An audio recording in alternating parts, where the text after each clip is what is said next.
ណាហេងសពបានចំណាប់អារម្មណ៍ថាចាញ់មកប៉ុន្មានក៏វាក្រាន់បើជាងពួកឯងចោលមកសៀតដែរឃើញពូគ្មានកំណើតអីផងត្រូវហើយកូនដែលអត់មានកំណើតនឹងឲ្យបានរស់នៅអាមេរិកណាចៅឯងមានកំណើតណាពូជនរកអង្គរចំណែកពូអត់កំណើតដោយសារអង្គរត្រូវបានលំលាយទៅចោលចូលពេញព្រៃពេញរាជធានីណាកូនណា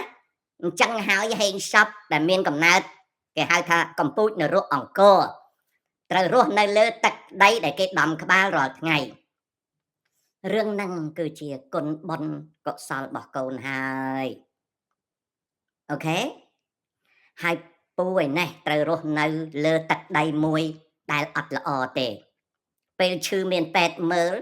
ណាអាយុចាស់ទៅមានលុយចាយចូលនិវត្តន៍រហូតដល់2ប្រភពមានដេឡាចូលនិវត្តន៍រដ្ឋផងដេឡាចូលនិវត្តន៍ឯកជនផងណាហើយពូនឹងអត់បានការអីទេចោលមកសៀតណាគ្រាន់តែចំណូលពី YouTube ប្រហែល 10000ទ្រាំទៅកូនគ្រាន់តែទិញសាច់មាន់ឲ្យឆ្កែស៊ី